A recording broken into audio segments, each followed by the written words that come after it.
With regard to sound, what we said earlier about playing in the center of the pitch applies to every note on the horn. Your best sound will come from a combination of factors: a relaxed inhale and exhale, a proper embouchure setting, playing in the center of the pitch, and most importantly, having a mental image of the sound you want to play. Having a mental image of your goal sound is like visualizing a successful shot when playing basketball.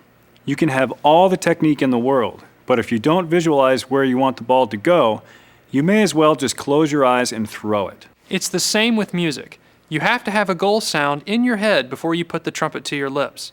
Otherwise, you're just completing a checklist of proper trumpet playing: breathing, embouchure, fingerings, and hoping that a good sound will come out of the bell. It's challenging to play every note at its fullest resonance, but there are exercises you can do to develop the habit. Begin by playing a comfortable note on the horn, such as a middle G. Make sure you apply the principles of a good breath that we discussed earlier and blow freely through the horn. Hold the note and very slowly lip up and then down, listening to the quality of the sound as you do this.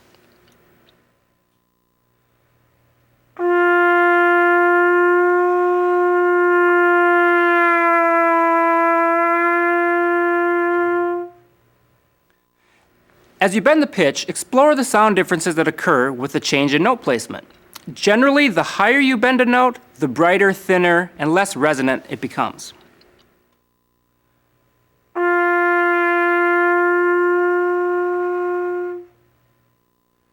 The lower the note, the fuller and more resonant it becomes, up to a certain point. Decide where you think the note resonates at its fullest and hold it.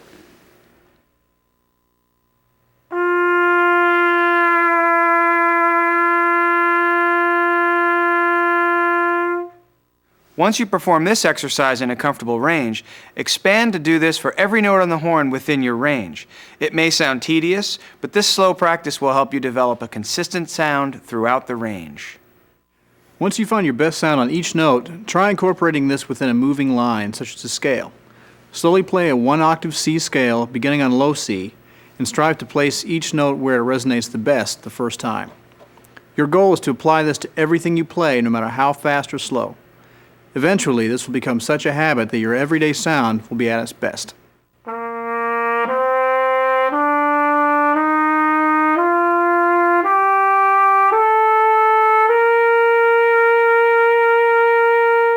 Now that you've worked on the technical part of getting a good sound, let's discuss that sound image we referred to earlier.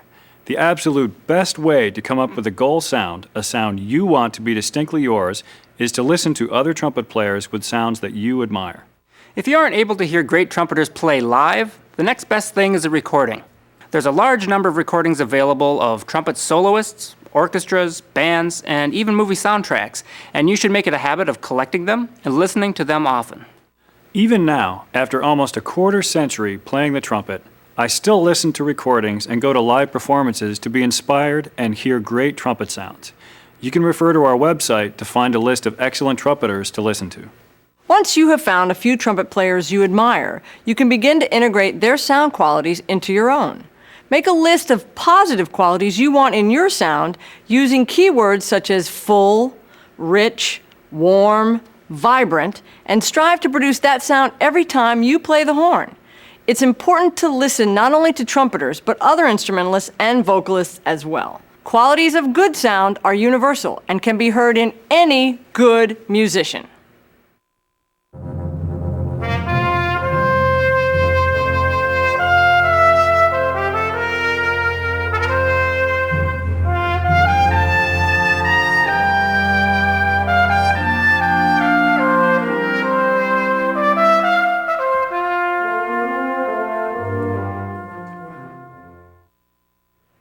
Auditions!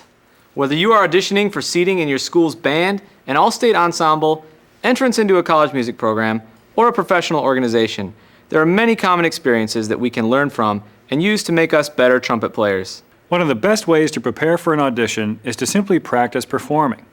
Playing for your family, friends, teachers, or at church are all ways to gain confidence. The more you do it, the easier it gets. Why do we take auditions? For fun? It's probably not most people's idea of a perfect Saturday, but it doesn't have to be a bad experience either. One way of looking at auditions is to discuss the difference between outcome thinking versus process thinking. When you're thinking in terms of outcomes, you focus on all that could happen as the result of an audition. If I play well, I'll get first chair. What if I don't get the scholarship? How will I pay for school? These types of thoughts focus on the results of an audition. The problem with this type of thinking is that it focuses entirely on things that are outside of your control. You cannot control what others will do or think, and worrying about those things will only rob you of energy and take your attention away from what you actually have control over. Process thinking means that you are focused intently on the present moment, thinking thoughts that help you visualize the sound and music you plan to make. I am playing with relaxed confidence and control. I perform my best under pressure. Thoughts like these are not concerned with anything other than what you're doing at that moment. This is the mindset that athletes describe as being in the zone. When you give up your need to control the outcome of an event, you can devote all your attention to your action. To help yourself stay focused on the process on the day of an audition, listen to some of your favorite trumpet recordings and visualize yourself playing with your ideal tone and phrasing. Keep some 3x5 note cards in your case with some positive statements that keep your attention focused. One of the best things to do before audition day is to perform mock auditions.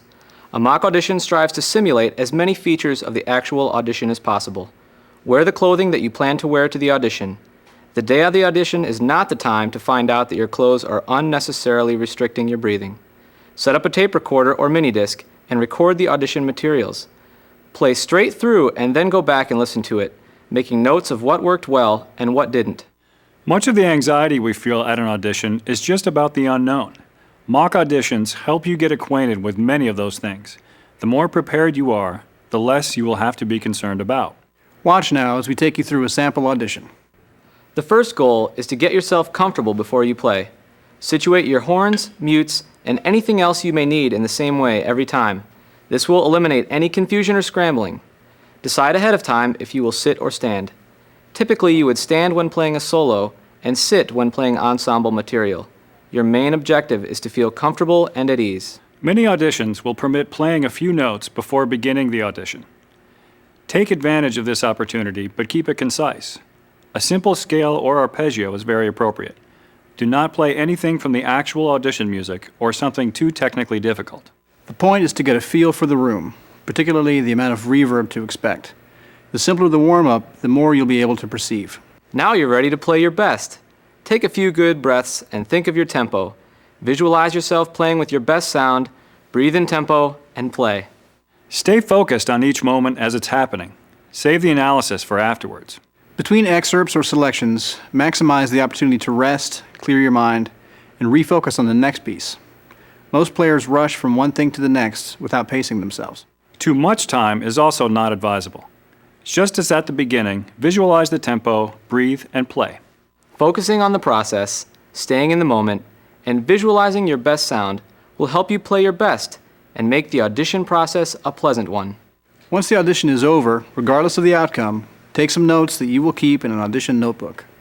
Recall as much as you can about the things you tried, what you thought worked, and what you would change next time. By doing this, you'll use each audition as a learning experience to find out more about yourself and how you react in different situations. If you always use an audition as a learning tool to make yourself a better trumpet player, then regardless of the outcome, you will have grown from the experience. The United States Army Field Band Trumpet Section would like to thank you for your time and interest. Education is an important part of what we do, and we always appreciate the opportunity to be of use to student musicians. We hope you found the information valuable and that it helps you in some small way to realize your full potential. Best wishes in your musical pursuits.